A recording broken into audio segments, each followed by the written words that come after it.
Hello दोस्तों, अनमोल जीवन के यूट्यूब प्लेटफॉर्म पर आपका स्वागत है। आज हम स्पेस टेक्नोलॉजी के सेकंड पार्ट को पढ़ने जा रहे हैं। तो इसके अंदर पहला है हमारा संचार उपग्रह। तो संचार के लिए उपयोगी उपग्रह संचार उपग्रह कहलाते हैं। मुख्यतः ये भू-स्थिर कक्षा में प्रक्षेपित किए जाते हैं। इन उपग्रहों पर ट्रांसपोंडर लगे होते हैं। इनमें अपलिंक व डाउनलिंक द्वारा संचार होता है। ये देखो, संचार उपग्रह के कुछ डायग्राम बनाया हुआ है। इस तरह इसमें संचार होता है। अब यह संचार उपग्रह का उपयोग कहाँ कहाँ किया जाता है? दूर संचार हेतु दूरदर्शन प्रसारण में संचार का उपयोग किया जाता है, जैसे टीवी वगैरह होता है। दूरस्थ शिक्षा के क्षेत्र में भी संचार उपग्रह का उपयोग किया जाता है। अगला है डीटीएच सेवाओं के लिए भी, डायरेक्ट टू होम, उसके लिए भी संचार उपग्रह। भारत ने पहला संचार उपग्रह INSAT 1B 1983 में नासा की मदद से प्रक्षेपित किया। INSAT 1A का 1982 में प्रक्षेपण फर्स्ट बार असफल रहा था। Indian national satellite system, INSAT की फुल फॉर्म भी आपको पूछी जा सकती है। तो INSAT की फुल फॉर्म क्या होती है? Indian national satellite system. ये INSAT की फुल फॉर्म है, याद रखना। वर्तमान में भारत में 15 संचार उपग्रह सक्रिय है। कुछ प्रमुख उपग्रह: एग्रीबर्ड वायुसेना हेतु, रुक्मणी नौसेना हेतु, ग्रामसेट ग्रामीण विकास दूरसंचार हेतु, इडुसेट ये दूरस्थ शिक्षा हेतु। अगला है नौवहन उपग्रह एवं नाविक। इसमें उपग्रह का उपयोग कर किसी वस्तु की भूस्थानिक अवस्थिति का पता लगाया जा सकता है। इसमें वस्तु के अक्षांश, ऊंचाई व देशांतर की जानकारी मिलती है। वस्तु की 3D स्थिति की जानकारी के लिए न्यूनतम 4 उपग्रहों की आवश्यकता होती है।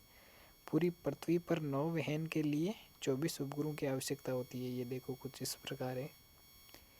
नौवहन तंत्र के मुख्य अवयव 3 होते हैं: स्पेस सेगमेंट, उपयोगकर्ता सेगमेंट और कंट्रोल सेगमेंट। नौवहन प्रणाली कितने प्रकार की होती है? 2 प्रकार की। इसमें पहली है मानक स्थिति सेवा, स्टैंडर्ड पोजीशन सर्विस, आम जनता के लिए। अगली है सीमित सेवा, नियंत्रित सेवा, सेना व महत्वपूर्ण सरकारी कार्यालय हेतु। विश्व के प्रमुख नौवहन तंत्र: GPS ग्लोबल पोजीशन सिस्टम, ये किसका है? USA का। और नाविक कहाँ का है? इंडिया का। ये बहुत इंपॉर्टेंट है, नाविक। और कंपास चाइना का ही। ग्लोनेस ये रसिया का। क्यूजेस जापान का। GPS इसे नाव स्टार भी कहते हैं, नेविगेशन सैटेलाइट एंड ट्रेजिंग। नियंत्रण कौन करता है इसको? USA की वायुसेना के पास है GPS का नियंत्रण। इस प्रणाली का पहले उपग्रह 1978 में प्रक्षेपित किया गया। कार्य प्रारंभ 1995 से। कुल कितने उपग्रह, ये पूछा जा सकता है कि GPS में कुल कितने उपग्रह है? तो 32 मध्य भू कक्षा में प्रक्षेपित किया जाता है। कक्षा याद रखना, GPS मध्य भू इस कक्षा के अंदर प्रक्षेपित किया जाता है। ये बहुत इंपॉर्टेंट है। जब भी क्वेश्चन पूछेगा तो वो आपसे लगभग 99% यहीं से पूछेगा, नाविक या IRNS। Navigation with Indian constellation, भारतीय क्षेत्रीय नौ संचालन उपग्रह प्रणाली।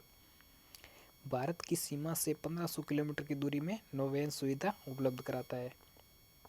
इस प्रणाली में अभी तक कुल 8 उपग्रह प्रक्षेपित किए, 3 भू-स्थिर उपग्रह कक्षा में और 5 भूतुल्यकाली कक्षा में। पहला उपग्रह जुलाई 2013 में PSLV-22 द्वारा IRNS फर्स्ट ए, और 8वां उपग्रह अप्रैल 2018 PLSV-XLC-41 द्वारा IRNS सेकेंड। इसरो का मुख्यालय कहाँ पे है? तो बेंगलुरु। और वर्तमान में अध्यक्ष कौन है? S सोमनाथ। ये भी जूनियर अकाउंटेंट की एग्जाम में आया था, इसरो के अध्यक्ष।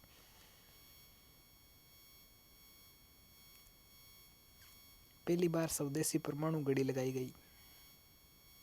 गगन GPS aided geo augmented navigation system Gagan की फुल फॉर्म है। ISRO plus airport authority of India की संयुक्त परियोजना ही है गगन।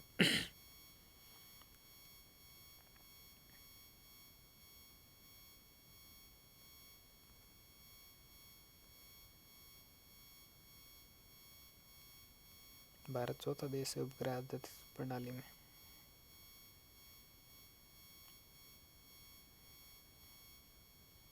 अंतरिक्ष विज्ञान उपग्रह इनके कुछ मिशन है जैसे fly bye mission, orbiter, lander, Vikram, ये सब आपने पढ़े थे अभी। रोवर, चंद्रयान, जो सेकंड फर्स्ट के अंदर नाम तो सुना ही होगा आपने। ये कुछ पढ़ लेना आप भी। कमेंट बॉक्स में कमेंट कर देना, पीडीएफ भेज दूंगा मैं। ज़्यादा कुछ पढ़ने वाला नहीं है इसमें भी, सीधे सीधे क्वेश्चन आएंगे और एमसीक्यू की सीरीज करवाऊंगा, उसमें भी ये क्वेश्चन दिए रहेंगे। आप ऊपर वाले जो पढ़े वो पढ़ लेना बस। और ये कक्षा बहुत इंपॉर्टेंट है, ये पढ़ना है आपको। सैटेलाइट लॉन्च व्हीकल जो भी है ना, वो 4 चरण होते हैं, बहुत इम्पोर्टेंट है ये। यही है चारों, ASLV, PSLV,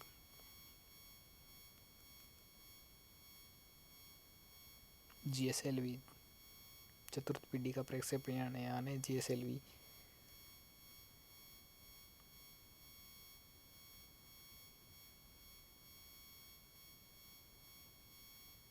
RLV,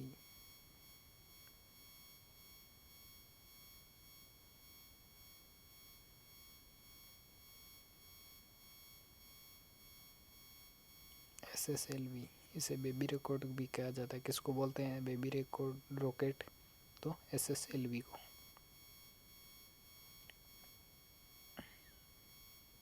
लागत में बहुत कमी आती है इसमें।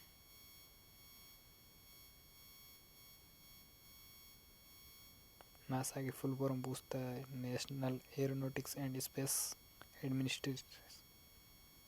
और इसरो की भी पूछता है, इंडियन स्पेस रिसर्च ऑर्गेनाइजेशन, ये याद रखना। ये नील आर्मस्ट्रॉन्ग है, इन्होंने चंद्रमा पर पहला कदम रखा था।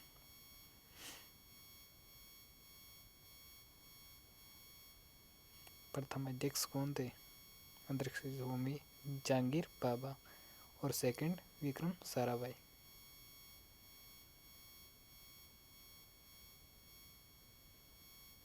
थुम्बा रॉकेट ये कहाँ पे? केरल के अंदर।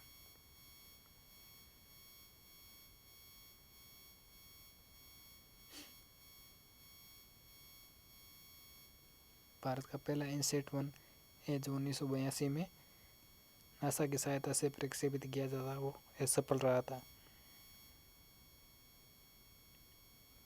अंतरिक्ष में जाने वाले प्रथम भारतीय कौन थे? तो राकेश शर्मा। 7 दिन 21 घंटे बताए थे इन्होंने इसमें।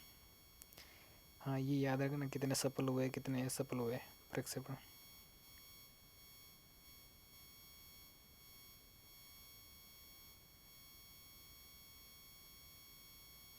अंतर्गीय मिशन चंद्रयान फर्स्ट का सफल संचालन 2008 में इसरो द्वारा।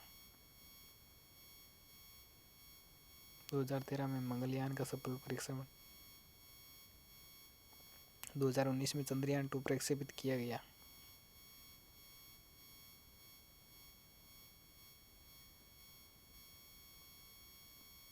ये फुल फॉर्म याद करना आपको बहुत इम्पोर्टेंट है। इनका मुख्यालय जैसे इसरो का बेंगलुरु है वैसे भी। सतीश धवन, UR राव, के सिवन, एस सोमनाथ, ये भी एस सोमनाथ ही है।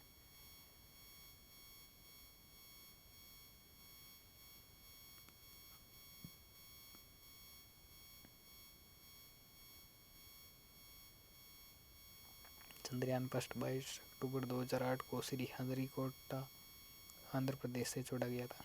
और चंद्रयान 2 सतीश धवन,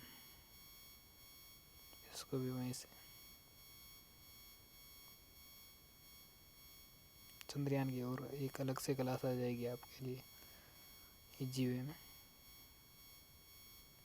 और कितना साग रह गया हमारा।